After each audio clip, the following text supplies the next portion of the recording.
Welcome to the Mussar Torah podcast for Parshas Tzav. Join us as we explore the weekly parsha, uncovering valuable insights and striving to become the best versions of ourselves through mussar teachings. This week's parsha continues last week's discussion about the korbanos, the sacrificial offerings brought in the Mishkan and later in the Beis HaMikdash. Both Parshas Vayikra and Tzav deal extensively with these korbanos, detailing their laws and procedures. However, there is a subtle yet significant difference in how each parsha introduces this material. In Parshas Vayikra, the Torah simply describes the korbanos. In this week's parsha, the Torah introduces the same topic with a distinctive phrase. Tzav es Aaron v'ezbanav lemor zos taras ha'ola. Command Aaron and his sons that this is the Torah, the law of the burnt offering. Notice the difference? This week, the Torah doesn't just describe the korban ola. It introduces it as the Torah of the ola. And this pattern repeats throughout the parsha. This is the Torah of the mincha. This is the Torah of the chatas. Each korban is introduced with this phrase, emphasizing what follows is not just a description, but Torah. There's a fundamental question needing to be asked. Why is this difference between the two parshios? Why does only Parshas Tzav introduce the korbanos as Torah, while Parshas Vayikra does not? To answer this question, Rav Shlomo Wolbe Zeichel Livracha brings us a fascinating teaching from the Gemara in Sanhedrin Chav Vav Amid Beis. Rabbi Hanan says, why is the Torah referred to as Toshiach? Because it weakens a person's strength. At first glance, this seems like a strange, even troubling description of Torah. Why would we want something that weakens us? Aren't we supposed to be strengthened by Torah? The Gemara in Kedushin, Daf Lamed Amid Beis, tells us explicitly, I created the yetzer, meaning Hashem created the yetzer,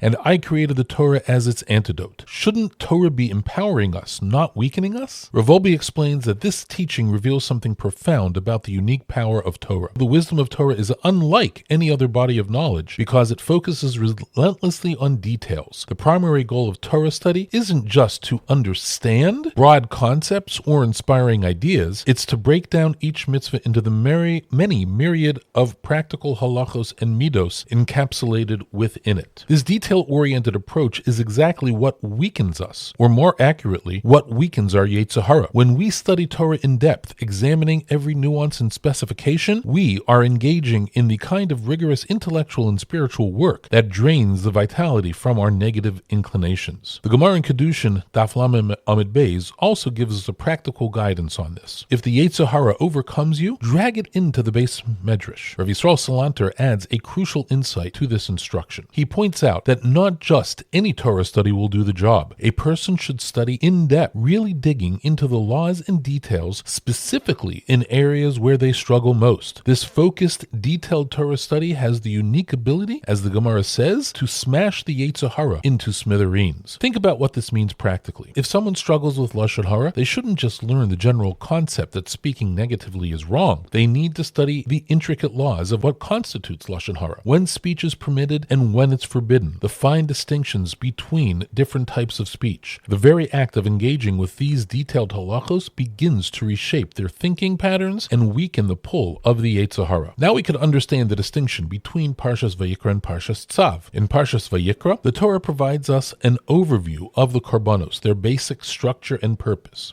In this week's parsha, the Torah delves into the details of each korban, the specific procedures, the exact requirements, the intricate laws governing every aspect of the sacrificial service. This is why only in Parshas Tzav does the Torah use the phrase zos toras ha'ola, or whatever korban. The detailed halachos that follow aren't just descriptions, they are the essence of Torah itself. The details, the specifications, the fine points, these are what the Torah refers to as Torah. Why? Because it's specifically these detailed base studies that have the power to weaken and ultimately defeat our yetzer hara. The broad concepts are important, but the transformative power of Torah lies in its details. We might wonder, how does this apply to us? Most of us aren't bringing korbanos, and we may not be learning Gemara several hours a day. Does this lesson about detailed Torah study have relevance for our lives? The answer is absolutely yes, perhaps now more than ever. Consider the challenges we face in our modern world. We are constantly bombarded with messages from our yetzer hara, urging us to pursue pleasure, cut corners, speak carelessly, act impulsively. These aren't abstract spiritual battles happening somewhere in the distance. They are concrete daily struggles that play out in specific situations, the temptation to look at something inappropriate online, the urge to speak negatively about someone, the pull to skip davening when we are tired, the rationalization that lets us bend a business standard just this once. The antidote isn't vague inspiration or general good intentions. It's the same situation the Torah has always provided: detailed, rigorous engagement with halacha in the very areas where we struggle. If we find ourselves frequently getting angry, we need to study the halachos and mussar about controlling anger, not just once in a general shiur, but in depth, with real focus on the details. What triggers anger? What are halachic parameters? What techniques do the mussar svarim suggest? If we struggle with how we speak about others, we need to learn the detailed laws of lashon, hara, and rechilos, understanding precisely what speech is forbidden and is permitted, studying the scenarios and applications. If we have challenges with honesty in business, we need to learn choshen mishpat, the detailed laws governing financial interactions and truthfulness in commerce. The pattern is always the same: identify where the yetzer hara has a foothold in our lives, and then study the detailed Torah laws and mussar teachings about that specific area. The very act of engaging with these details begins to weaken the yetzer hara's grip. Here's a practical approach for us this week. First, let's identify one area where you feel your yetzer hara has been gaining ground. Be honest with yourself. Where are you struggling most? It might be something big, like shmiras lashon or kashrus standards, or something more subtle, like patience with family or integrity in small matters. Second, commit to learning the detailed halachos or mussar teachings about that specific area. Not just reading a quick summary online, but really studying with depth. Get a sefer, find a good shiur, or study with a chavrusa. Set aside even just 15 to 20 minutes a day to focus on this specific topic. As you learn, pay attention to the details. Don't rush past the fine points or dismiss them as too technical. Those details are exactly where the power lies. That's to the toshia, the weakening effect that the Gemara describes. The phrase in this week's parsha of zos Toras ha-korban appears throughout the parsha not as a casual introduction, but as a profound statement about the nature of Torah itself. The detailed halachos that follow aren't mere technicalities to be memorized. They are the very essence of what gives Torah its power to transform us and defeat our yetzer hara. In a world often celebrating the big picture while dismissing the details, the Torah reminds us that spiritual growth, real spiritual growth, happens in the specifics. The broad concepts inspire us, but it's the details that change us. When we drag our yetzer hara to the base of medrash and we engage with Torah's intricate laws, particularly in areas